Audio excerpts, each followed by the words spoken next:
Olá pessoal, vamos para o nosso episódio podcast com o especialista. Hoje aqui com Marcos Pâncaro, escalador de paredes. A gente já fez o outro podcast, te apresentei como escalador de paredes, uma hora tu vai contar para nós também, né? Por que escalador de paredes? No outro eu acabei não contando muito, né? Podemos usar hoje, então. Agora acho que podia falar. Fã do Metallica, especialista em growth e CEO da Frantic. E a Amanda Paim, que é a nossa menina aqui do Inside Sales, do SDR, do relacionamento inicial com o cliente, que vai estar compartilhando essa experiência aqui contigo. Que legal. Marcos, mas antes da gente entrar no assunto aqui, que são as dicas para estruturar uma área comercial, fala um pouquinho desse negócio de escalar a parede, então. Aí pode duro também, vale? Tô curiosa. Até esses dias, né? 14 de março agora foi meu aniversário, aí eu tenho uma figura muito importante na minha vida, que é do meu time lá no Market for You, que é o Alisson, e ele sempre que ele dá parabéns para alguém no Instagram, ele tem esse hábito de falar coisas e dar uma zoada com a pessoa, né? Aí ele falou, pô, gaúcho, escalador de parede de 2 metros, pra já me zoar, né? Porque a ideia de quem ouve a escalada pensa que a moral é a altura, né? E justamente não é isso, pelo menos na minha modalidade, que é a escalada de dificuldade. Então, eu inclusive vim morar na época, agora estou voltando para a Serra Gaúcha, né? Mas a outra vez que eu morei na Serra, eu vim morar por conta do Salto Ventoso, em Farroupilha, que é um lugar de escalada. Então, eu vinha para escalar, aí depois comecei, agora em Caxias tem um point que é um dos melhores lugares do Brasil para escalada. Vem pessoas de todo o país para ficar na gruta. É Gruta da 13ª Légua, tem um outro nome sim, também. É Grutão dos Índios, eu acho. Pode ser, porque às vezes essas questões têm vários nomes, cada um conhece de um nome, né? Mas lá, de fato, lá dentro tem uma gruta, tem uma igrejinha lá dentro. Até que não tem um domingo da semana que não pode escalar. Então a escalada entrou na minha vida desde os meus 15 anos de idade. Faz pouco. Bem pouquinho. Tô com 22 agora. 43, me enganei. Pô, eu gostei dessa tua modalidade porque eu tenho medo de altura, né? Então eu não chego no parapeito às vezes nem olhar da janela para baixo eu consigo, né? No meu prédio eu consigo ter uma garagem, então tem o telhado da garagem, eu penso, pô, se eu cair, vou cair em cima do telhado e não vai muito longe, né? Então essa aí de poder escalar por dificuldade e não por altura, eu já gostei, né? Legal, e o que pode acontecer é perder até o medo de altura, porque tu vai começar de baixo, sempre, porque a dificuldade é ali ficar escalando num muro, às vezes artificial, que é, por exemplo, eu tô fazendo lá em casa uma parede de madeira, porque é para treinamento, então não tem a ver a altura, né? Mas uma das primeiras lições que eu tive na escalada, que foi meu pai que me ensinou, ele tinha 50 anos e eu 15, era sempre quando chegar na beira de qualquer coisa, assim, morro, montanha, o que for, nunca ter brincadeira, sabe? Vou te empurrar. Deus, isso aí é muito perigoso, pode traumatizar alguém, né? Então, com isso, eu adquiri muita segurança e não tenho, se eu vou estar contigo na beira de um precipício ali, eu meio que vou ter a consciência que tu não vai brincar comigo com isso. Então, eu chego na beirada ali de qualquer coisa, eu quero já olhar pra baixo, eu quero justamente sentir essa coisa da altura. Acho que vale um combinado, né? Porque se o cara é muito brincalhão e aí na beira do abismo eu controlo isso. Isso. Bom, fique claro que eu não tenho medo de altura, eu tenho medo de cair. Então, esse é um problema. Entendi, né? Mas aí amarrado é melhor. Sim, aí tem essa questão da escalada que tudo, quando sai por exemplo, pode escalar sem o equipamento, mas embaixo mesmo assim tem que ter um colchão, se estiver escalando com um motivo de treinamento. Mas se for para escalada mesmo, que nem eu falei no Salto Ventoso, aí tu vai usar corda, todos os equipamentos, tudo mais por segurança, mas não usa o equipamento para escalar. O legal é que eu sempre relaciono tudo, né? Até no outro podcast eu falei do quanto a área comercial me encanta, porque é tudo relacionado, né? E a própria escalada tem também a relação, a gente falou um pouco da música, do Metallica e tudo mais. E a escalada, próprio nome, né? Negócios escaláveis, né? Mas, o esporte sempre tem a relação com o trabalho. Eu faço outro link, né? Tu gosta de escalada de dificuldade. A dificuldade, exatamente o assunto que a gente vai trazer hoje, é estruturar uma área comercial. Quão difícil é estruturar uma área comercial? Sim. A dificuldade já é o que tu busca até no hobby, né? Então, como é que a gente faz, então? Vamos lá, vou estruturar a minha área comercial, chama o Marco, chama a Frantic, é difícil... mas dá pra gente simplificar isso? Tipo, vamos fazer hoje o podcast aqui em 10 dicas de como escalar ou como montar, estruturar a área comercial. Não é escalar o muro, né? É estruturar a área comercial. Conta para nós aí um pouquinho aí, qual é fala sobre essas dicas aí, dá a primeira e vamos discorrer sobre. Legal. E o legal é que tudo que eu falar aqui, pô, a gente tem a Amanda aqui, que ela é a conferente do que a gente fala, né? Porque se a gente falar bobagem, ela vai dizer assim, isso aí na prática não funciona, né? Isso aí não serve muito, é bonito aí vocês falando, mas eu nunca uso, né? Então, o primeiro é ICP, não tem. E aí, o que é, né? ICP ou ICP e tradução perfil de cliente ideal, o perfil ideal de cliente. Então, o que eu diria já sobre isso que é bastante importante? O nome por si só é fácil, né? Pô, qual é o teu perfil de cliente ideal? Mas isso é algo que tem bastante risco de ficar na teoria, porque gera muita dúvida. Qual a primeira dúvida que eu recebo? Pô, Marcos, mas como que eu vou abrir mão de todos os outros clientes da minha empresa? Claro que a pergunta não vem assim, já como eu estou fazendo, né? Porque ela envolve muito contexto de quando vai perguntar para o empreendedor qual é o teu perfil de cliente ideal, depois explica um pouquinho, ele vai dizer assim, não, o meu negócio é para todos. Ali mora o perigo, porque, primeiro, não precisa ter o medo de eu vou estar abandonando todos os outros perfis de clientes que a minha solução pode atender, mas a questão é definir ali numa escala quais são aqueles melhores para começar a rodar a operação, porque quando a gente está falando de estruturar a área comercial, esse primeiro vai ser praticamente a base, como que todo o resto que a gente vai falar aqui vai acontecer, vamos testando, e não quer dizer que quando a gente que vai trabalhar sempre com um só, começa com um, depois implementa o segundo, depois implementa o terceiro, daqui a pouco a empresa sim está atuando em vários, mas de forma bem orquestrada, pensada, inteligente. É legal que trouxe o ICP, enfim, primeiro que a gente tem que começar o termo, foi bom ter trazido o termo, aportuguesou ele, trouxe também a explicação, porque parece simples, mas muita gente não sabe o que é o ICP, né? E às vezes, mesmo que tu traga o perfil ideal de cliente, aí entra nessa parte do abrir mão de outros negócios, tá? E tu puxou isso como o primeiro assunto para estruturar uma área comercial. Eu aprendi, né, que isso é extremamente importante, principalmente se tu está no começo de uma estruturação de uma área comercial, porque se tu entende qual é aquele cliente que tu performa melhor, tu vai ter uma curva de aprendizado das pessoas que estão chegando, porque tu está estruturando, está montando um time, ele vai ter aquele gás de daqui a pouco falar com 10 pessoas e vender para 5, ou falar com 10 pessoas e vender para 8, e aquilo ele já começa a ver resultado naquilo ali, estimula também. Então, o ICP ele está ligado completamente a tu performar melhor com a tua empresa, mas tu também fazer essas pessoas que estão chegando no teu time também se automotivarem, né? Ou simplesmente se motivarem, né? Pelos resultados, né? E é muito importante. Então eu acho isso aí bom que tu trouxe como primeiro, que eu acho extremamente importante, né? Em startup sempre se ouve falar que a startup tem que ter no máximo um ICP. Mas a startup a gente está falando, sei lá, em que momento da startup, né? Início de startup, realmente, ela não pode ter dois, porque ela tem que resolver um problema e focar naquele problema. Mas tu trouxe aqui que depois tu pode ter outros e aí tu vai trabalhando esses outros, né? Eu concordo, acho que é bem por aí o negócio. E também facilita bastante o teu trabalho, né, Amanda? Quando tu entra em contato com o cliente, que tu já sabe, por exemplo, tu vai falar ali um pitch de 30 segundos e tu já vai conectar com a dor do cliente, sim, né? Já acho vai que tem entender, isso, né?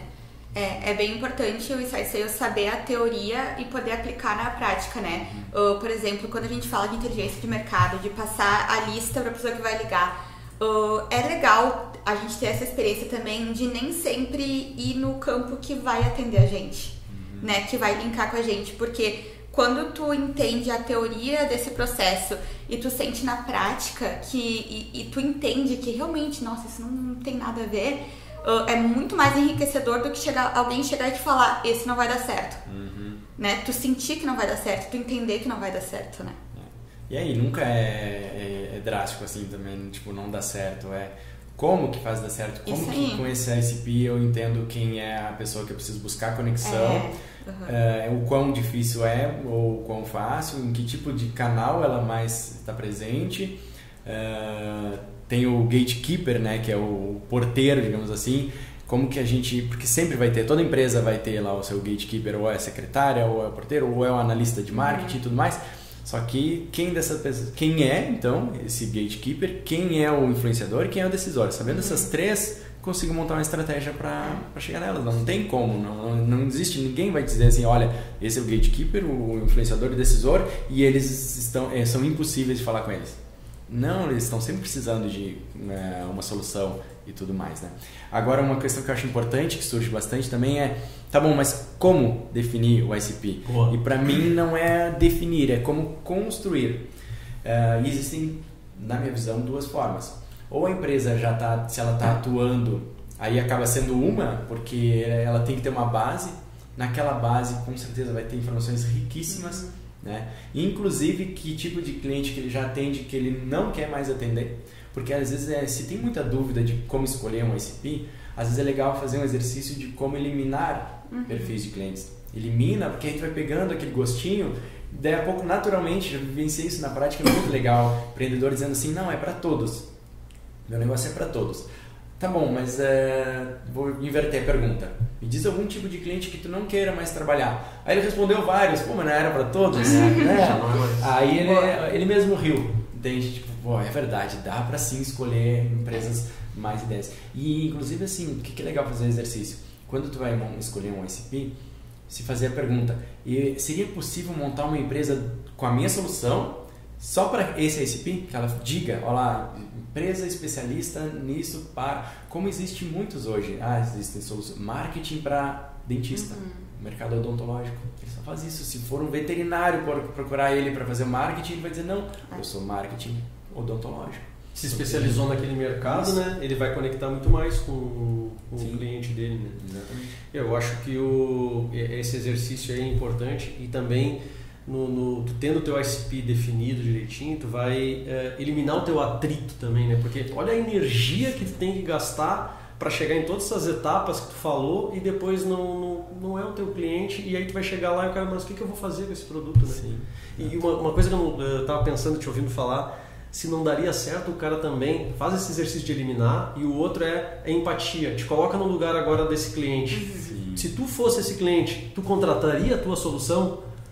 Exato. Porque aí o cara pode dizer, ou então assim, coloca um pouquinho mais. Que outras opções tu teria? Teria 25 opções, tá? Então olha quanto concorrente tu tá tendo ali pra ir. E naquele que é o teu ICP, não, tem eu e mais 2, 3. Porra! Eu acredito que tem várias maneiras de tu começar a fazer e definir, porque é importante. Muito importante, é muito rico, prazeroso, várias coisas a gente poderia falar. E só que o que acontece? Eu acho que nosso papel aqui é deixar isso claro para os empreendedores, para quem está à frente às vezes de tomar essa decisão, que isso é bom, que ele não precisa ser resistente a criar o ICP, porque tudo que tu der foco vai ser feito melhor. Imagina se dedicar a um ICP, entender tudo sobre ele, como eu falei ali, né, o gatekeeper, o influenciador e o decisor. Isso é muito legal. A gente reclama às vezes de tempo para as coisas, né? Então imagina se a gente puder, né, ter essa oportunidade e nisso tá ali, tá na mão das pessoas decidirem. Tá com muito... meu negócio é muito complexo, exige muito da gente para entender de todos os mercados, não é? Tá, tu tem a opção então agora de mirar só num. Ufa, minha vida seria muito melhor. Então, bora fazer? Bora fazer. E depois? Depois, funil de vendas. Vixe, isso é bom demais. Funil de vendas, porque isso envolve tanto ferramenta, que é o CRM, né? Eu tenho vários conteúdos falando, destacando sobre o CRM. Às vezes pessoas que estão conectadas comigo, ou porque é amigo, parente, é legal que eu vejo eles falando já, pô, eu vi que tu fala de CRM, né? E eu sei que a pessoa não sabe ainda, não é do mundo dela, né? Sim. Porque eu procuro disseminar muito isso. Então, CRM tem que ter a ferramenta, não tem como abrir mão. E aí, como eu falei funil de vendas, porque isso precisa ser olhado também na teoria e na prática. Então, entender a teoria, ainda ontem estava na discussão sobre se a gente iria numa implantação de um processo comercial de um cliente. Se a gente iria separar o processo em pré-vendas, vendas e revenda. Eu adoro criar esses 3 funis, pré-vendas, vendas e revenda. Porque, mas é um processo tão simples e eu, olhando de fora assim, né, por que elas estão falando que esse processo é simples? Vamos lá. E aí, por quê? Porque elas não tinham tantas informações quanto eu tinha. Então eu comecei a explicar da dificuldade daquele cliente, que inclusive ele precisava vender mais, ele estava num quarto da meta. Então, como que um cliente que está com dificuldade de operar a sua área comercial vai dizer que o processo é simples? Não é alguma coisa, a gente tem que aprofundar ali. Então, separa os funis para poder mensurar, para poder, primeira coisa, entende? Para saber olhar certinho aonde pode estar havendo um problema. Pô, eu tendo com esses 3 funis, eu sei se está travando no funil de pré-vendas, se ali está vindo muito lead ruim e onde que a gente pode melhorar. No de vendas, que vai ficar um pouquinho menos, eu vou conseguir imprimir mais qualidade, mais dedicação ali, exclusividade no atendimento, com bem menos oportunidades. E no de revenda, pô, eu consigo agora gerir aqueles que compraram e estão há X tempo sem comprar. Então olha como é lindo Eles o negócio. são muito diferentes, né? São muito, muito diferentes. Então imagina assim, pô, na prática a gente está falando, né, de etapas, que se elas estiverem juntas, pô, mas qual etapa agora é com outra pessoa? Sim. Ah, né, a partir daqui é outra pessoa, sendo que não, esse funil, o dono daquele funil é essa pessoa. Agora esse, não, mas essa parte é de uma pessoa, essa parte é de outra. Entende? Então eu acho muito importante isso. Eu vou te fazer vou querer abrir um pouco mais essa tua explicação aí, ó, porque eu visitava muito cliente antes e uma coisa que eu percebia, tá mudando essa cultura, mas a maioria das empresas não tinha CRM. Simples assim. Sim. Isso. Agora já se tem um pouco mais de, preciso um CRM. Mas agora eu ainda tô observando muita coisa assim, um CRM para anotar as atividades. Um CRM para ter tudo gravado ou para ter tudo escrito. E aqui tu fala em funil de vendas. Detalhe um pouquinho mais a importância desse funil de vendas para ver se a gente consegue conectar com a nossa audiência aí para que o CRM ele não é uma ferramenta de tu dizer que tu saber o que eu conversei com o Marcos. Não, ele está ali por uma função estratégica. Exatamente. O CRM ele tem que ser uma foto onde você olha para ele e entende o estágio como um todo, como está o meu negócio como um todo. Um exemplo simples. No final do funil, quantas oportunidades eu estou em negociação? E aí tu vai olhar assim, nenhuma.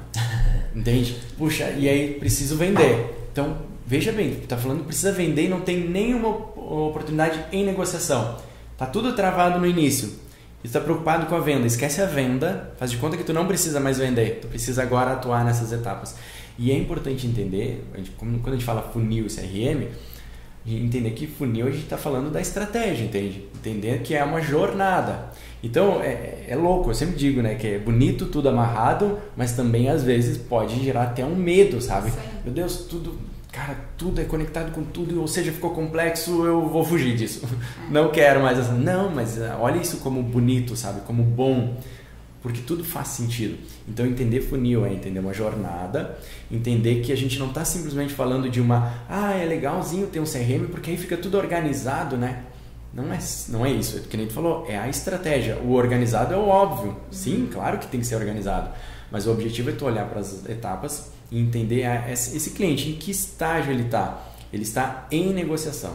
Ou seja, eu já mandei uma proposta, agora ele me pediu desconto, ou ele está com dúvidas se ele precisa de fato contratar tudo e não pode contratar pelo menos uma parte, iniciar o serviço. Então eu estou negociando com ele. Ou tem um cliente que a gente criou uma etapa, é o Market for You, então ele vende franquias. A gente criou uma etapa de dúvidas. Então, em que estágio esse cliente está? Ele está tirando dúvidas sobre o negócio. A gente não sabe ainda se ele vai fechar, ele está parado, porque com isso a gente consegue criar estratégias para aqueles clientes que estão na etapa de dúvidas. É o estágio isso que tem a ver com o processo de compra. Então, um cliente que compra franquia, ele com certeza todos passam por um estágio onde ele quer tirar dúvidas. Porque ele tem muita vontade de comprar, a gente já entendeu que ele é qualificado, tem perfil de ser um franqueado, mas ele vai passar porque é muito complexo. Então existe um estágio. Agora, às vezes o time vem para mim, Marcos, eu preciso criar uma etapa. Eu digo assim, primeiro me explica. Eu tenho quase certeza que o que ele quer, às vezes é uma atividade nova, um motivo de perda quase, ou várias coisas técnicas e não uma etapa. É muito difícil, porque o mais difícil das pessoas entenderem é isso, que as coluninhas lá do CRM não são simplesmente blocos, como se fosse o Trello, que a gente cria às vezes, todo lá, vou criar um Trello.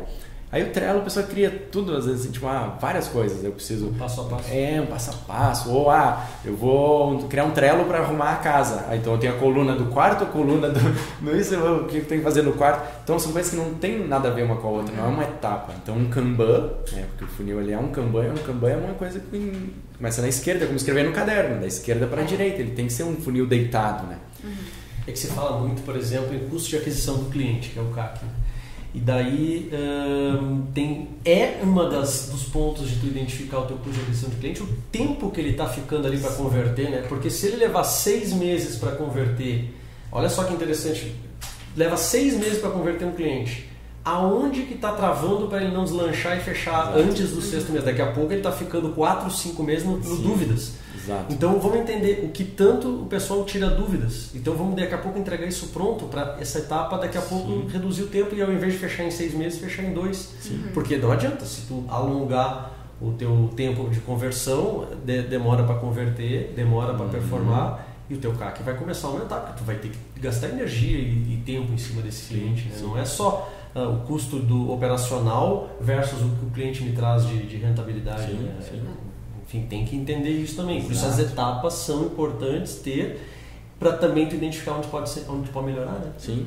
E aí que nem a Amanda atua na pré-venda, né? E aí às vezes me preocupa quando não, mas vamos criar um processo único. Pré-vendas e vendas é tão simples, é um processo simples nesse. Vamos imaginar que o cliente tenha realmente de fato um processo simples, né? Mas nunca vai ser tão simples ao ponto de dizer que uma estratégia que recebe lá 1000 leads por mês e ela vende na verdade para 10. Como que vai ser simples tratar 1000, tratar 990, analisar o descarte desses 990 e sendo que tu poderia focar uma pessoa agora a trabalhar naqueles 10 e daqui a pouco tu treina pessoas para trabalhar em 2000 e aí uma continua trabalhando com 20, entende? Então assim, a pré-vendas por si só, ela é muito complexa, tem muitas etapas. Muito amplo. Né? Então eu gosto muito de quando a gente cria um funil de vendas no CRM, na prática ali, que ele seja quase todo visível, né, numa tela. Tu imagina criar o processo inteiro, né? Tendo que ficar arrastando, né? Isso aí. E o discurso de vendas? Discurso de vendas acho que é o nosso terceiro ponto, né? Bastante importante, porque ele tem a ver com o produto, ele tem a ver com a pessoa entender do produto, saber como apresentar na hora certa, porque principalmente a pré-vendas, ela dificilmente a gente vai tratar disso já no começo. A prospecção é muito mais investigativa, entender? É tudo sobre o cliente, menos sobre o que a gente está oferecendo. E aí para quê? Para descobrir a dor dele, que nos interessa, é claro, para aí sim depois conectar. Começar uma abordagem falando sobre aquelas dores, falando daquele mercado, com aquele discurso alinhado, e aí depois, na hora certa... Eu já vi situações que são incríveis, onde tu começa fazendo tudo isso bonitinho, e o cliente fala do teu produto. Tá, mas a gente tá falando, eu tô falando tanto do meu negócio, mas eu nem consegui ouvir ainda o que tu faz. Nem era minha intenção de falar do meu negócio, eu tô aqui só, né? Imagina, né? Então, só tô aqui para te ouvir mesmo. Então é tão lindo quando isso acontece, né?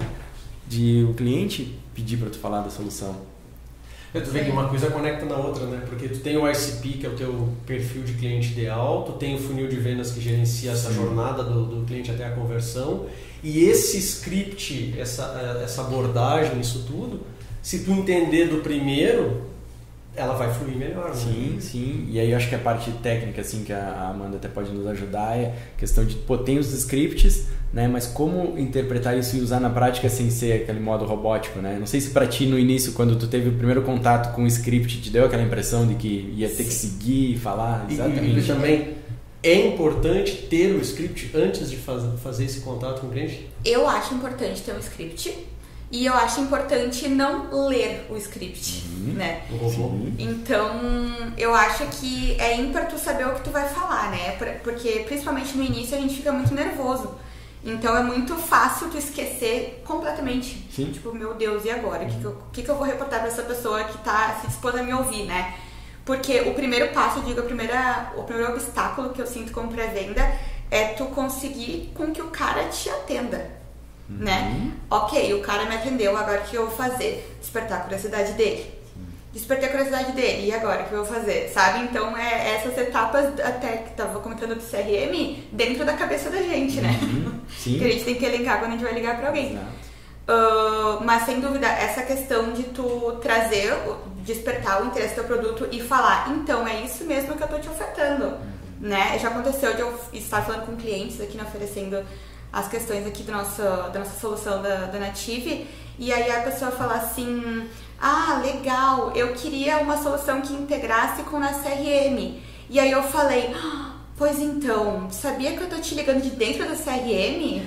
E a pessoa, uau, que legal! Então é toda essa questão, né, das etapas dentro da cabeça, a gente saber como seguir essas etapas e no momento que a gente deve seguir, né? Porque tem gente que se eu ligo e fico falando, a pessoa desliga, né? A pessoa fala, ah, eu não posso falar agora, tô em reunião. Então é tu sentir, né? No alô a gente já sente, né, a receptividade do cliente. Agora é interessante, tu falou, a coisa mais difícil é ser atendido, ou seja, falar com a pessoa. Aí tu chega na parte mais difícil e descarrilha ali de não falar, não conectar, não fazer a pergunta certa. Pô, ela largou o gancho da integração com o CRM, não aproveitar. Puxa, conseguiu o mais difícil, aí quando tava com a faca, o queijo e o bolo na frente, sei lá, deixou cair no chão. Exato. Eu gosto de instruir o script, estudar. Pô, tá ali, tá tudo escrito. Então lê, relê, tenta depois mentalmente relembrar então a ordem. O que eu li e reli agora? Não vou tentar recitar o script, né? Mas começa por aqui, eu dou bom dia, me apresento, não sei o quê. Depois o próximo ponto é esse, segundo esse, já tô pegando. Porque imagina ter o script, olha que bacana, né?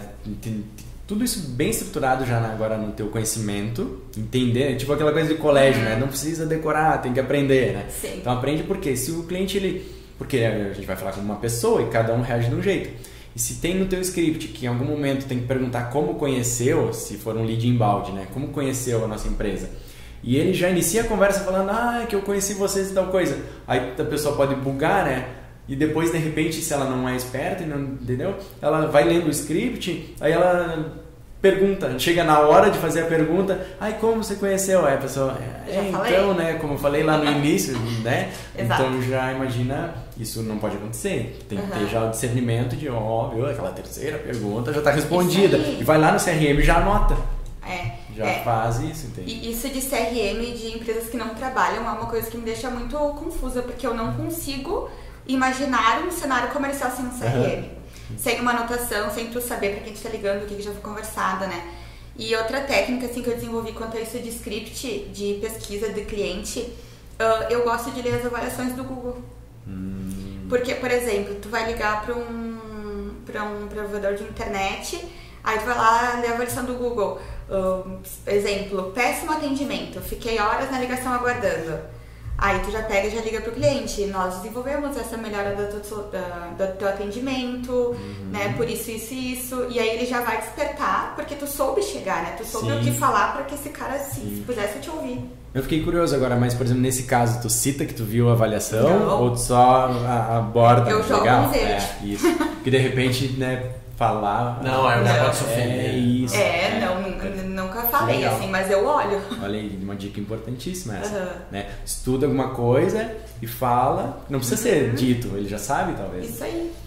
Isso tá ligado a conhecer o mercado que tu tá atuando, né? Porque tu sabe que essas são dores latentes e tu faz as perguntas já buscando isso. E o que ela faz ainda é fundamentar aquilo, né? Tipo, ela não vai perguntar para alguém se está tendo problema com mau atendimento com o cliente e o cara com a avaliação 12, 0 a 10, né?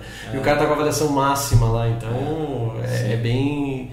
Mas sempre vai ter alguma dor a tratar, né? Senão aí tu tá com o teu perfil de cliente, mas esse não é o cliente do momento pro teu negócio, né? Sim, eu acho que também tem a ver com isso também.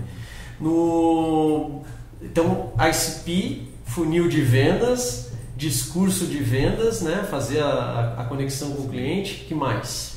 Aí olhar para o time, porque mesmo que o time seja de uma pessoa, né, é entender quem é que tu tem ali disponível agora para executar. Começa com uma pessoa, às vezes, a gente tá falando de possibilidade de diversos cenários, né? Uma empresa que está iniciando e ela pode utilizar alguém que já tem na empresa, ou então ela vai trazer alguém de fora. Tem muita empresa bem estruturada já com as coisas acontecendo, vende de forma natural, que nem tu comentou, como que funciona assim o CRM, né? Essa é a nossa pergunta de sempre, né? Como que funciona, como que funcionou até aqui. Então as empresas, elas viveram muito tempo sem isso e não quer dizer que, nossa, ela não é impossível atuar, tanto que acontece. Mas agora para o próximo passo. Então às vezes a empresa começa com alguém já que existe ali, tem um perfil. Ou às vezes é uma empresa que já está operando, tem lá suas 5 pessoas num time comercial, mas mesmo assim ela pode estar bagunçada, pode não estar claro, vai ter 2, 3 pessoas lá que se tu entrevistar elas, para mim não está claro o que eu tenho que fazer. E de repente tu fala com o gestor, ele vai pensar, nossa, mas eu já falei, né? Como assim me assusta? Porque às vezes precisam coisas simples, né? Primeiro, desenhe o time, desenhe bem certinho mesmo. E não estou falando de organograma, sabe? Quem é o chefe de quem faz. Mas dá primeiro um título, de verdade. Essa pessoa é o quê? Essa pessoa... Aí na hora de descrever vai dar uma bagunçada, porque, puxa, essa pessoa está fazendo... Já na hora de perceber, essa pessoa está fazendo muita coisa. Mas o que ela deveria fazer então? Ela deveria fazer minha pré-venda. Tá, então beleza, pré-venda. Depois vai ajustando, mas vai destacando o principal. Aí essa pessoa, o dono, então vai fazer a venda. E beleza, o que precisaria? Já começa a entender o que precisaria ter um time comercial. Mesmo que tu é pequeno, então tem uma empresa, imagina como funciona numa empresa grande. Se tu tem uma pessoa, quiser, se tem uma pessoa, mas tu já sabe como funciona uma grande empresa, a tua cabeça vai mirar. É tipo ter um sonho grande, sabe? Então tem um Fuquinha, mas como que eu miro para ter um carro top? Entende? Não fica só olhando ali para o teu mundo. Então se tu já visualiza que um time comercial pode ter um pré-vendedor, pode ter um vendedor, ou seja, tu já começa, separa. Eu posso ter um Sales Ops, que isso? Nunca ouvi falar de Sales Ops. Uma pessoa que cuida só da estratégia, olhando para dados, cria processo. Nossa, que incrível que isso existe, precisa ter. Já começa a almejar aquilo, sabe? Então tu organiza isso, deixa claro. Então numa pessoa, beleza, essa pessoa tem que ter claro que ela vai fazer às vezes mais do que quando tiver mais gente, né? E se ela já está num patamar ali de evolução, de poder dar um próximo passo, ela já sabe o que ela tem que fazer daqui a pouco, sabe? Trazer mais uma pessoa para isso, uma pessoa para aquilo. Então tem que deixar tudo bem claro, todo mundo tem que estar de acordo com isso. Então às vezes tem uma pessoa que está fazendo muito, mas ela tem que saber que ela está fazendo algumas funções, que daqui a pouco vai ter um crescimento, que ela vai poder escolher uma, ou daqui a pouco ela vai ser a gestora daquilo, quando vir mais uma pessoa, entende? Eu ia comentar que é muito importante que o time veja essa leitura de funções, né? Porque isso dá um gás para te trabalhar. Tu se sentir fundamental no que tu faz, né? É uma coisa que te incentiva, melhora tu como profissional e a empresa, né? Quanto processo. Sim. A gente está falando de times e funções, né? Então, exatamente...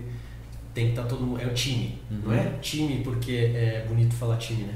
Time joga junto. O time vai tocar a bola lá pro cara que tá na frente porque ele tá lá para fazer o gol. Sim. Mas alguém precisa tocar essa bola lá na frente, né? Então eu sou o melhor passador de bola pro cara fazer o gol. Então tem que ter isso também no mundo corporativo. Também tem que estar bem definido, funções, ações e como você manda. Tu ser importante naquilo que tu faz e conhecer quem é que vai estar fazendo a continuidade ou até o cliente chegar para ti. Claro. E o legal que eu gosto de destacar também é que a área comercial, hoje em dia, ela é muito ampla. Quando tu olha para a área comercial, uma visão mais antiga é o vendedor. Eu fiz acho que um dos primeiros conteúdos do meu canal foi falar das quase 10 profissões dentro da área comercial. 10. Então tem pessoas que, eu não tenho perfil de vendedor. Tá, mas sabia que tu pode trabalhar na área de vendas e ter perfil por exemplo, uma pessoa tem mais perfil de recursos humanos. Eu sou da área de RH. Nossa, tem especialistas em recursos humanos que trabalham só com recrutamento, capacitação da área comercial. Imagina uma pessoa de recursos humanos que entende só disso. Ela não precisa olhar, uma hora ela está contratando alguém do chão de fábrica, outra hora ela está contratando alguém, um médico para aquela empresa. Quando começa a ter time e ter funções, tu precisa ter o que aí para isso tudo funcionar? Uma boa liderança. Exatamente. E aí a importância da liderança. Como se define um líder, né? Não se constrói um líder, se contrata um líder, o que tu diz hoje quando tu está estruturando o comercial de uma empresa, como é que tu faz esse trabalho lá dentro? Não deve ser fácil também. Não, e como a gente está falando, pelo menos eu estou batendo bastante na tecla de quem está começando para estruturar, né? E eu gosto muito, inclusive, para aproveitar essa oportunidade para disseminar isso, olhar para aquela pessoa que não é um líder e entender primeiro como ela tem que ser boa liderada. que se ela souber ser liderada, Não vai saber liderar. quando ela for líder, ela vai ser tipo um líder incrível. Verdade. Porque, assim, saber ser liderado é muito importante, sabe? Às vezes a pessoa quer ser líder, mas ela não sabe nem ainda seguir regras. E aí, quando ela for líder, ela vai cobrar regras. Então, não faz sentido. Então, ser liderado é muito importante. E aí, o que acontece? Entra a visão de líder, ou seja, o líder tem várias qualidades. Mas se tu for olhar as qualidades de um líder, ela serve para qualquer pessoa. Ela não precisa ser tipo uma gestora, ser um chefe, né? Então começa já a entender as qualidades de um líder, age com aquelas qualidades, né? Então, tipo, precisar ter esse combo, eu já vou me capacitando para ser um líder, né? E não só querer ser um líder sem antes ter trilhado aquele caminho, sabe, de liderar. É legal isso que tu falou, porque a gente sempre ouve muito que tem isso já ficou meio gravado, né? Que aquele erro de pegar o melhor vendedor vira o gerente comercial, ou o melhor vendedor vira... as pessoas já não estão fazendo isso, tá? Alguns. Mas, isso não dá certo, alguém já se conscientizou. Mas então o que dá certo? Isso que tu falou eu não tinha ouvido ainda, achei interessante. Se tu sabe ser liderado, obviamente, teoricamente, né? Tu vai saber liderar. Sim. Porque na equipe tu vai ter vários perfis. Tu vai ter aquele que sabe ser liderado, e aí, ali pra mim é um grande indício que ele pode ser um líder. Tem aquele que não sabe ser liderado, mas performa muito bem. A gente está falando de área comercial, de repente ele é um baita de um vendedor, mas ele não segue processo, ele descumpre algumas normas da empresa, tipo um vendedor que viaja, vamos pegar lá um modelo tradicional de vendas. Ele quando viaja, ele na hora de mandar o relatório, ele manda tudo errado, sem notinha, pede para que pague ele sem nó, ou seja, mas nossa, o cara bate um monte de meta. Então esse é um cara que tem que, infelizmente, ele tem que ser vendedor, e tudo bem se ele quiser ser um vendedor para sempre. Tem muitos vendedores que trilham carreira início, meio, fim com vendas e ganham muito dinheiro com vendas, né? Então é tudo uma questão de entender também. Eu acho assim, que para transformar a pessoa em um líder, né, se ela tem que trilhar isso, acho que pode estar alinhado até desde o começo. Qual é a tua pretensão na empresa? Eu quero percorrer, eu quero me tornar um bom vendedor e um dia ser gestor. Isso aí já é um ótimo alinhamento. Tu quer? Beleza, então eu já sei que essa pessoa ela quer ser. Então ali eu já começo de repente a dedicar um pouco para ela, entende? Até o feedback para ela vai ser direcionado para isso. Verdade. Daqui a pouco tem uma pessoa que, nossa, que nem tu falou, já não faz, tá? Mas eu acho que é importante destacar, ele é um baita de um vendedor, a empresa precisa de um gestor, vai lá e promove ela, e a pessoa nunca nem foi conversado. Então, de repente, se tem essa vontade, não quer dizer que não possa fazer, né? Mas tem essa vontade de transformar aquela pessoa num gestor, porque ele é um bom vendedor, faz a pergunta. E aí, quer mesmo? Se tu nunca pediu para ser um gestor, por quê? De repente, começa assim a conversa, né? Ou porque se tu perguntar, pode ser que a pessoa também tem um perfil de dizer assim, se eu disser não, eu vou ser encarado como um perfil ruim. E às vezes olha só pro status, né? Não é o status do negócio. Simplesmente a pessoa vai ter aquela coragem e clareza de dizer assim, desculpa, mas eu não quero. Agora, legal isso, porque o líder é o espelho, né? Ele tem que ser o exemplo, né? Ele tem que ser o exemplo. Então isso tá... bem como tu falou do cara que não preenche o relatório, o cara que não... Que exemplo ele é, né? Exato. Acabou. Líder, exemplo, pronto. Sim, isso aí. Que mais? Estou estruturando, já falou 5 aqui, ó. OSP, o funil de vendas, discurso de vendas, o time e funções, liderança. O que vem de sexto item aí importante para uma a conversa é longa também. Rituais de vendas. Dificilmente as empresas têm o ritual. Como assim ritual, né? Como assim? A gente simplesmente reuniões. Momentos para estarmos juntos discutindo diversos assuntos. E aí que entra algumas metodologias, entende? Hoje a gente tem várias metodologias ágeis, como o Scrum, né? É uma reunião de 15 minutos, as pessoas têm que falar os problemas e de repente alguém ali consegue ajudar, ou é uma questão mais disposicional, o que está acontecendo na empresa e tudo mais, né? Então, criar os rituais na área comercial é imprescindível, porque pensa assim, geralmente em vendas a gente fala de mês, né?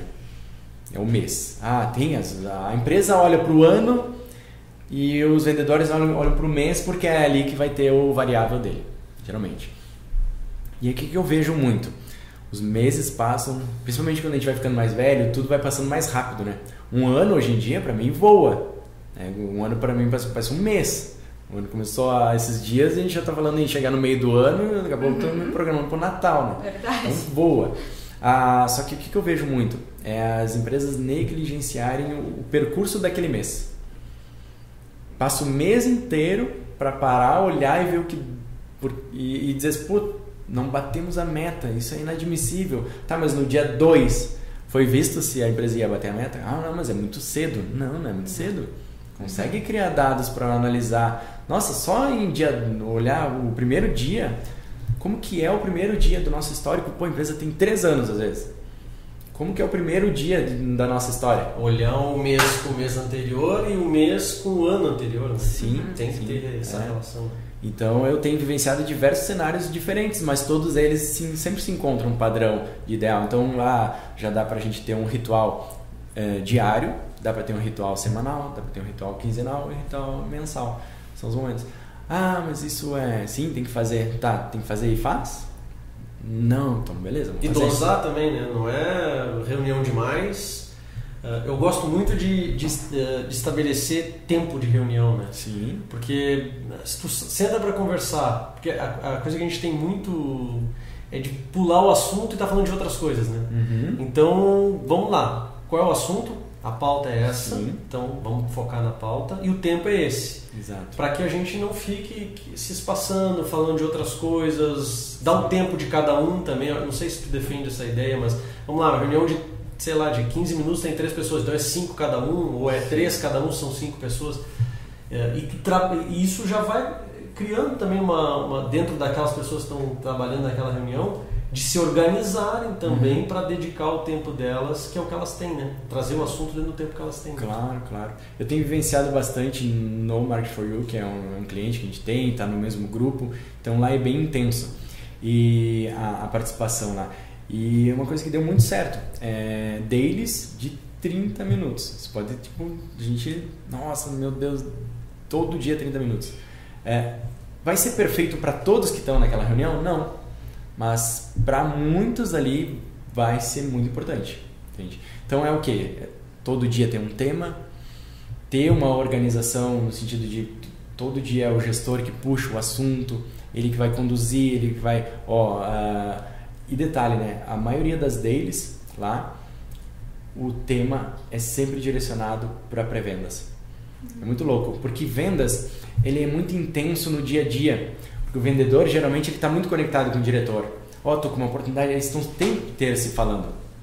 Pré-vendas já é mais um pouquinho isolado, porque ele tem que realizar, já está mais claro ali o trabalho. E a vendas acontece mais, tem várias outras possibilidades, né? De negociações, entender se aquele cliente é ideal para aquela região e tudo mais. Então a relação com o gestor é bem intensa no dia a dia. E a pré-vendas é um time às vezes maior, com muitas dificuldades, porque eles lidam com muito volume e isso às vezes não fica muito claro, por que eu tenho que atender tanto lead, né? Então é bastante direcionado para isso, né? Mas enfim, é bastante importante essa questão de ter definido os temas. Sim, ter a pauta e eu sempre digo, pode fazer, aquela reunião tem que ser, até porque às vezes tem coisas que tu traria a qualquer momento do dia. Sim. E aí toma o tempo de quem está recebendo, toma o tempo de quem está trazendo. Sim. Aí tu pode perguntar, isso eu preciso resolver agora ou pode ser amanhã que eu já tenho aquela daily de 30 minutos que a gente falou. Então isso é ritual, isso é organização. Exatamente. Não, isso aqui eu posso deixar para amanhã. Então tu já vai organizando. E tu vai ver que de repente as primeiras que tu começa, tu bota 30 minutos, usou 20, 25. Tudo bem acabar antes. Sim, várias acabam às vezes com 10 minutos. Tudo bem, mas... Vai chegar um momento que as pessoas vão se organizar para trazer aquilo ali. É um baita ritual, né? É uma forma que funciona legal. Até tem uma coisa bem interessante de dizer sobre isso, que é como eu participo de praticamente todas lá, quando não tem o diretor, né, que é um dos fundadores da empresa, a dele acaba antes. Por quê? Porque o diretor ele acaba tendo aquele papel de trazer todo dia alguma novidade, ou alguma estratégia nova e tudo mais. E quando é só o time, aí entre eles ali tratam de alguma dúvida já, mas o objetivo já acaba, né? Mas o diretor ele sempre vai ter assunto pro fim da vida, até, entendido? Mas aí limita. Isso acontece aqui? Acontece. Precisamos tirar esse cara dessas reuniões aí. Sim. Achou, faz muito sentido. Não sei se tinha mais. Pra mim faz todo sentido. É importante esse ritual que tu trouxe aí das dailies, do alinhamento. Vejo algumas empresas que não têm essa política. As que têm, eu vejo que tem uma integração melhor do pessoal. Tu tem mais alguma dica de ritual que tu acha importante ter? Eu acho que o importante é dizer assim, que não é porque no March For You faz a daily que toda empresa tem que fazer. A gente está falando de um negócio super escalável, com cada vez mais coisas acontecendo, e é importante que fica todo mundo na mesma página, né? Mas de repente para aquela empresa que não tem um volume tão grande, ela não tem uma agressividade tão grande na venda, é uma venda bem mais consultiva, uma reunião semanal pode resolver, uma a cada 2 dias, só não deixar solto, sabe? Não, vamos nos reunir quando dá, quando precisa, a gente marca. Aí nunca vai ter agenda. Não. E aí tu quer falar rápido porque já tem outra coisa chegando. Isso, legal, exatamente. Legal. E metas? É importante meta não? Amanda, o que a gente falou que ia fazer contigo se não batesse as metas? Não conta. Importante né? Agora a gente gostar é bem diferente. Mas é importante, é que eu disse o Marcos, tu tem um Fusca e tu quer chegar num carro de maior porte. Aquilo é uma meta? E na verdade a meta ela é o que forma o nosso dia, né?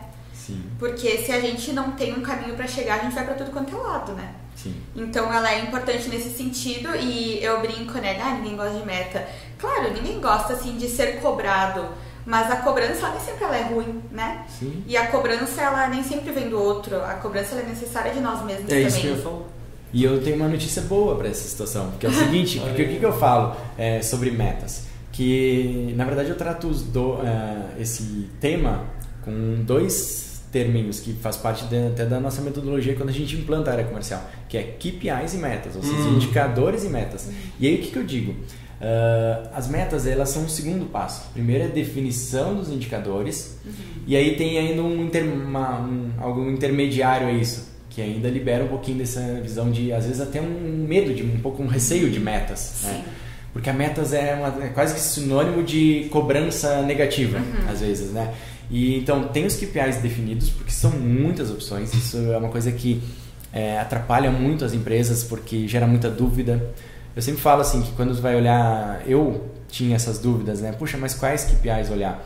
Você vai procurar um conteúdo, cada uma das empresas que produzem muito conteúdo hoje de vendas vai ter lá o seu blog post, os 5 indicadores principais de vendas. Aí tu vai olhar uma outra, vai ter lá os 4 indicadores principais de vendas. E esses 4 não estão dentro dos 5 daquele outro. Aí pode ser que alguns se misturem, mas vamos supor assim que seria até bem possível que isso fosse 9. Que a que falou 5 falou de uns determinados 5 e a que falou 4 falou outros 4 diferentes. Então isso não se conversa, entende? Não existe uma receita para isso. Eu mapeei tudo isso, uma grande parte de conteúdo que tinha na internet, e criei um cardápiozão de indicadores e organizei eles numa ordem de funil. Então isso dá uma clareza. Aí o outro ponto que eu digo que libera um pouco desse peso da meta é a mensuração. Definir o indicador, esquece um pouco meta. Mensura. Isso E, aí. mas a mensura, se tu não botar meta, essa mensuração vai ficar distorcida. Aí é um alinhamento que tu tem que ter de perfil, com quem tu tá trazendo para esse combinado. Vamos performar agora no máximo que dá, vamos fazer alguma coisa para a gente ter dados e aí medir eles, e aí a gente vai começar a estruturar isso e desenhando o funil para porque tá, beleza, então vamos pular agora para aquilo que eu falei naquele momento, tipo, esquece um pouco a venda, né? Se tiver dados, a gente vai conseguir ter conversão. Isso aí. Tendo as conversões, eu vejo quanto que precisa para chegar na meta. Aí depois a gente vê se tudo isso se encaixa, se tudo é possível. Por exemplo, para fechar um cliente eu preciso ter de 10 mil leads. Isso é possível? Talvez seja uma coisa meio absurda. Aí, ou não, para fechar um cliente eu preciso ter 1000 leads, desses 1000 é fácil de classificar. Aí tu vai começando a encaixar as coisas. Diferente do que do nada, tem que ter meta, então tá bom, então fulana, deixa eu ver aqui, olhar para você. Então a tua meta agora é 30 ligações por dia. Do nada, sabe?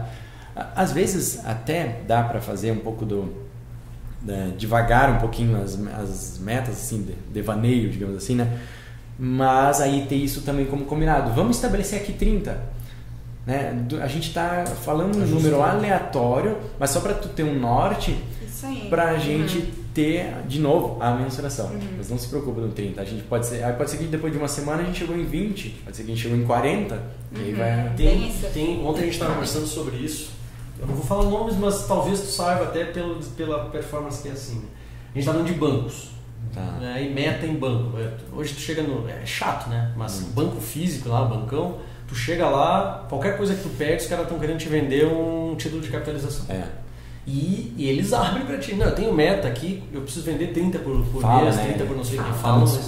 E aí tu vê como é chato a forma que isso chega para eles, como chega para ti como cliente. E tem um banco aqui na nossa região que ele se posiciona como não temos metas. Então tu chega lá, ninguém te oferece título de capitalização, eles se preocupam em satisfação do cliente.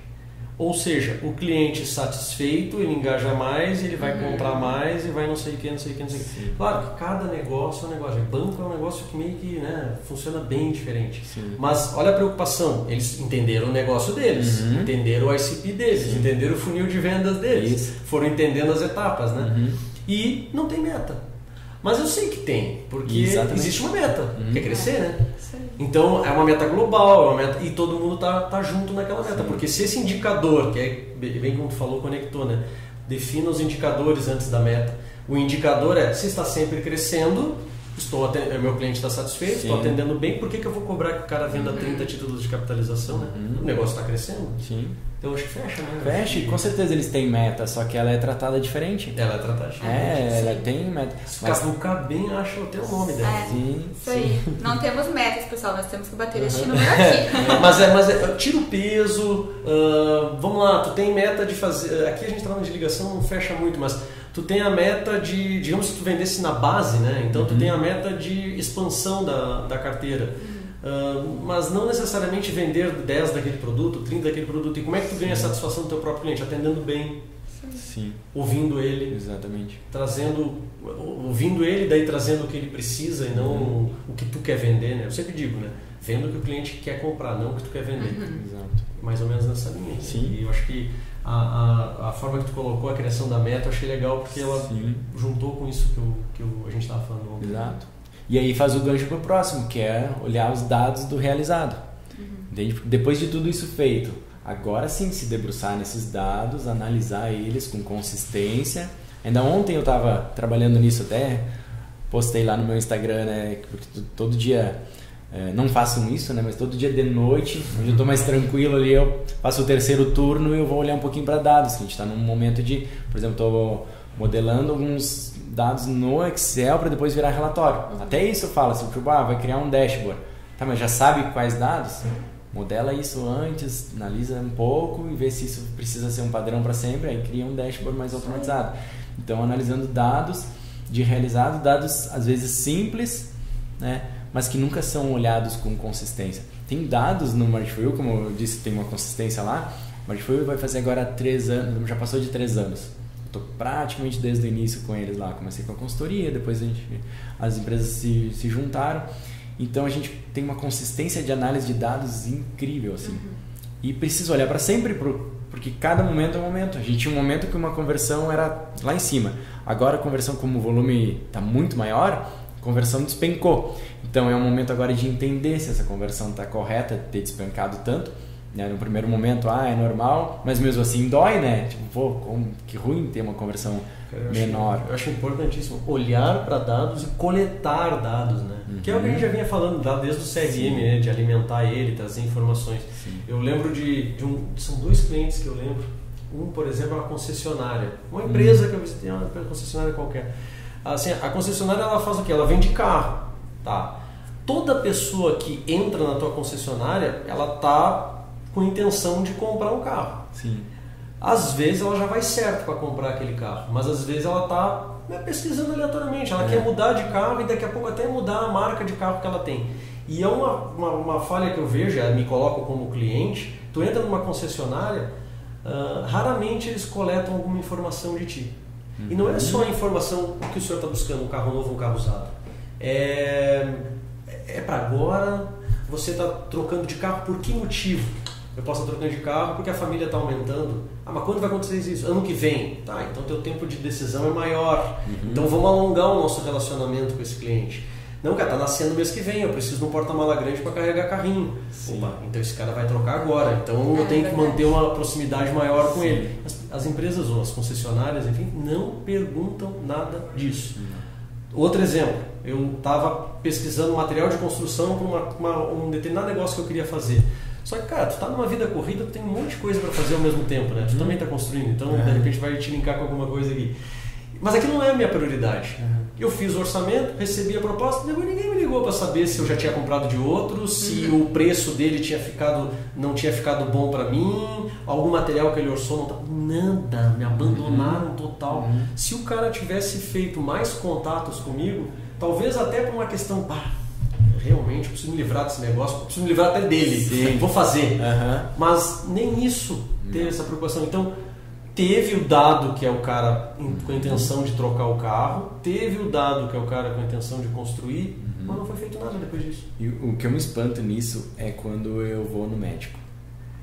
Eu desconfio do médico quando eu sento na frente dele e ele não me pergunta como é a minha alimentação, como são meus hábitos, tipo, se eu faço esporte ou não. Eu já falo ali, eu tô com um sintoma tal, e ele já vem com várias respostas. Isso aí é não sei o que. Eu fico pensando, cara, como é que ele sabe? Só com o que eu falei, tipo, é mágico. É mágico, mas tipo, por que eles fazem isso? Porque é um perfil de negócio que geralmente tem agenda lotada, então não é um negócio que está sempre trabalhando, preciso vender mais, né?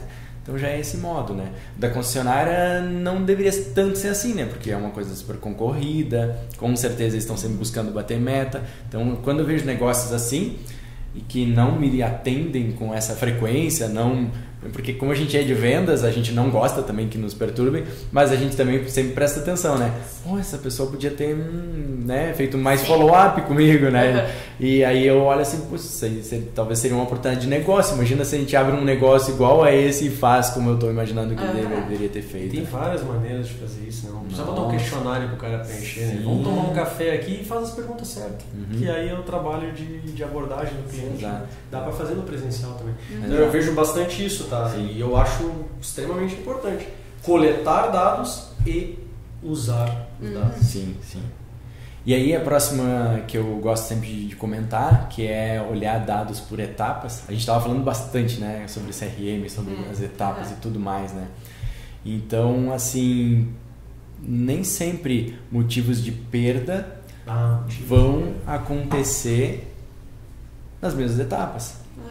Com certeza, se tu analisar etapa por etapa e ver os motivos de perda, cada uma vai ter a sua característica. Só que aí entra naquele detalhe que a gente estava falando que é óbvio, não é o motivo de usar o CRM por organizar, ter organizado, mas também é importante. Essa é a questão óbvia, que nem eu falei, né? Precisar movimentar os negócios, né? Os cards nas suas etapas corretas. Então, o que acontecia muito assim, em alguns projetos que eu via? Eu via negócios ganho em etapas no início. O que eu olhava? Certeza que esse card ficou parado. Sim, o processo aconteceu e a pessoa abandonou o processo. Ela não executou o processo. Ela foi conduzindo, né? Agora perdeu a chance de analisar dados, entende? Tu não fez o uso da oportunidade, né? Exatamente. Que era coletar dados por etapa, que em algum momento tu vai usar para outras negociações, outra entrada de clientes. Perfeito. Só que como eu sou da área comercial, implanto, por exemplo, para mim me encanta quando eu estou operando o CRM para o nosso negócio, e o que eu mais gosto é trocar de etapa, porque eu penso assim, olha que legal, olha só. Uma evolução. Eu olho assim, nossa, que bacana, entra na etapa certinha. E é legal nas nossas reuniões, nas nossas daily, quando a gente fala sobre um cliente e é pertinente a tua etapa, né, Amanda? Isso e aí. tu sabe o que aquele cliente trouxe para ti e o que tu fez para chegar na próxima etapa, que é pro vendedor, né? Sim. Toda a passada de bastão, né? É muito legal ver isso. Já passou por ti e aí tu escuta lá na última etapa e tu pensa, nossa, que legal, né? Eu passei por esse cliente, eu fui uma pessoa que caminhou junto com ele. Sim. uma etapa que às vezes é meio polêmica, se no CRM estrutura etapas de follow-up ou se deixa em uma etapa e lá dentro cria uma cadência. Então isso é variado, eu não tenho uma resposta assim, eu acho que tem que ser assim. Vai muito existir o processo. Né? Existiu o processo. Então isso eu acho que eu tenho uma opinião de que é exagerado criar etapa follow-up 1, 2, 3, porque às vezes vai ficar muito variado. Vai ter cliente que consegue avançar com 2, 3 follow-ups. Vai ter cliente que de fato ele vai ter que cumprir os seus 9, 10, sei lá quantos. Então, só que isso pulverizaria muito, na minha visão, pulveriza muito o CRM, sendo que pode também existir, ele ficar em uma etapa, porque eu preciso ver quais clientes estão em follow-up, ou seja, a gente nem apresentou ainda a proposta, não fez, já apresentou, ele está agora num processo de tomada de decisão, que vai precisar dos nossos estímulos, mas nisso, independente dele estar na fase na cadência de 1, 2 ou 7 follow-up, eu posso ver todos os meus clientes que estão em follow-up, sabe? E isso pode estar lá dentro organizadinho em atividades, inclusive automáticas. Ouvindo essa parte que tu falou do criar follow-up 1, 2, 3, às vezes eu acho que o cara que monta essa ideia de follow-up 1, 2, 3 é porque ele já tem na mente dele que tu precisa fazer 4, 5, 6 follow-ups. E às vezes, por que tu faz isso? Porque tu entope demais o funil daquele vendedor. Então se ele tem... Vamos lá, aí essa é uma pergunta que eu tenho para ti que eu poderia ter feito lá atrás, mas eu lembrei dela agora. Quantos clientes é o ideal para um vendedor ter no funil naquele momento? Existe isso ou não? E se tem, qual é? Por quê? Vou trazer o porquê da minha pergunta. Daqui a pouco tu vai dizer que não tem. Beleza. Mas daqui a pouco tu vai dizer que tem 100 e o cara está com 200. Como é que ele gere 200? Fazendo... quebrando tudo dentro do funil para o cara só ficar seguindo aquilo ali e não esquecer. Sim. Eu digo vai atender mal, certamente. Exato. Eu digo assim, se tem um funil lotado de oportunidade para aquele pré-vendedor, o funil de vendas ele sempre vai estar mais enxugado, né? Porque é natural. Mas o funil de pré-vendas tem essa tendência de ter muita oportunidade para o time inteiro e, consequentemente, por pessoa, né? Então, de fato, se ele tiver muito sobrecarregado, com certeza ele não vai conseguir atender bem aquelas pessoas, entende? Então a gente tem que imaginar que as pessoas estão ali num processo de compra e que elas não estão ali forçadas.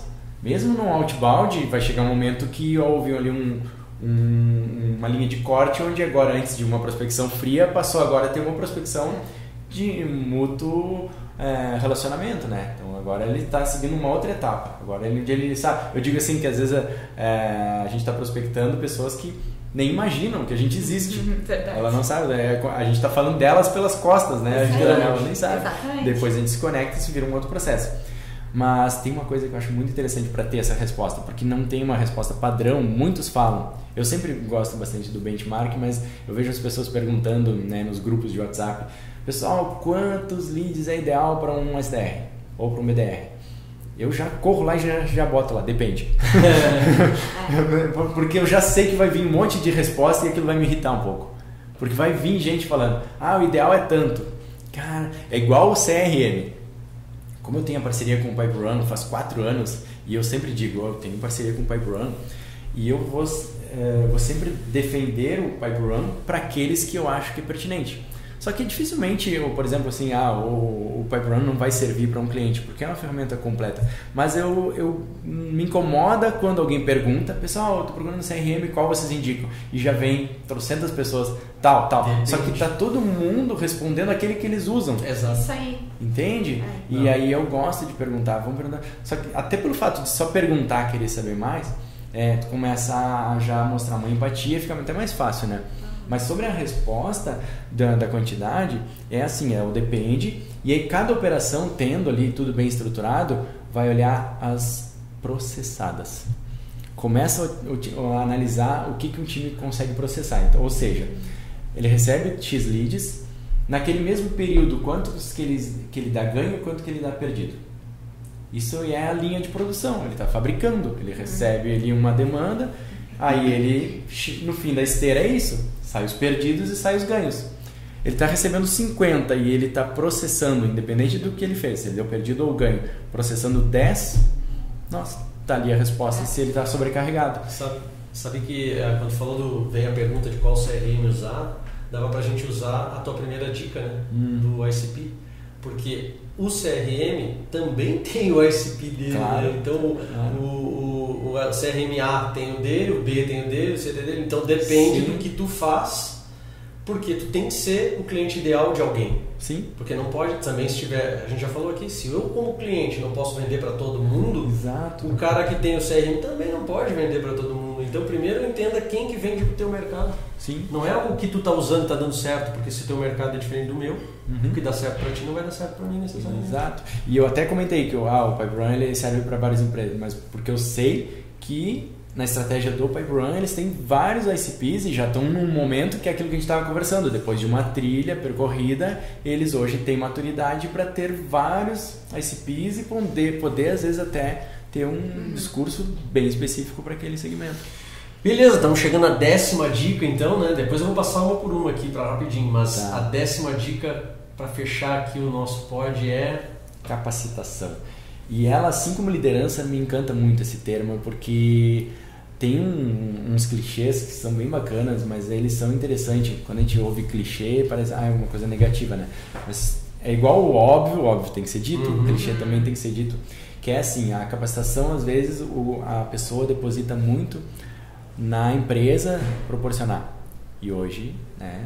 Aí tá o óbvio, né? Tá muito... Não preciso nem falar mais muito, mas a capacitação tá aí de graça para as pessoas. Antes a gente falava muito de ter que pagar o curso, né? Então já eliminou essa parte.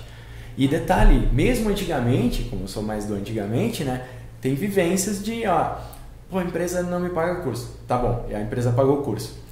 Aí a pessoa vai lá e faz. Antes era mais fácil. Hoje em dia tem a questão, tipo, o curso é mais fácil tu adquirir um curso, nem faz, porque é online ali, não tá aquela coisa tão visível, né? Mas antes, que era tudo mais presencial, tem que se deslocar, então a pessoa pagou pra ela, a pessoa fez o curso. Aí vinha a dor de, aí, como que ela aplicou aquilo na empresa agora, sabe? Então acho que o importante é esquecer um pouco de que forma é feita essa capacitação e focar no conhecimento de fato. Então mesmo quem dá uma capacitação, qual que é a minha preocupação quando eu monto uma capacitação? Entender como que aquilo de fato a pessoa vai usar e ter a clareza de que quando é dado um conteúdo, a grande chance da pessoa no outro dia não pensar mais nele é enorme. Então no outro dia, como que no outro dia a gente já tem um estímulo para e aí, como foi aquele, né, como está sendo agora o próximo passo? Né? Colocar em prática. Dar a capacitação sem colocar em prática. Isso, perder tempo. E é a mesma coisa quando eu vejo as pessoas assim, colocando metas. Esse ano eu tenho a meta de ler 30 livros. Meu Deus.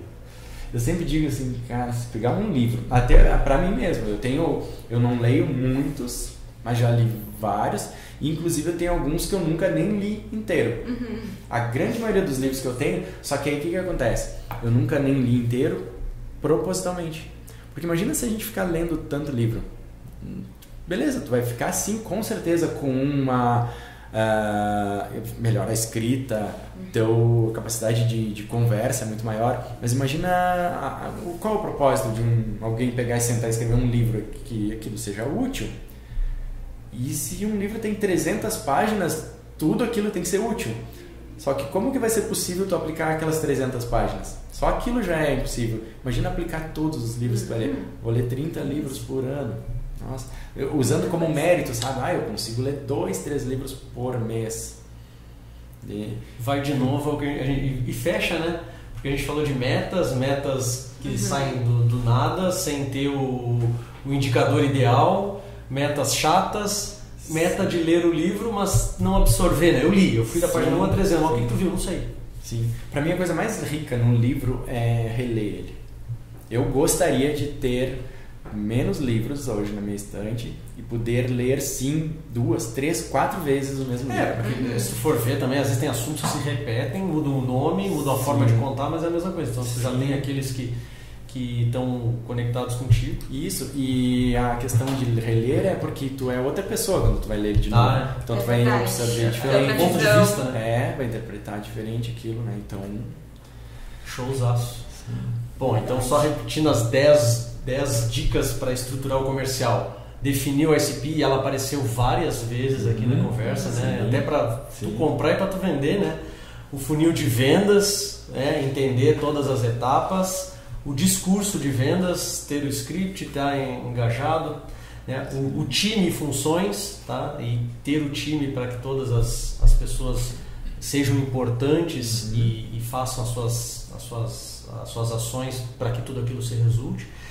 A liderança, né? Seja um bom liderado, seja um bom líder, né?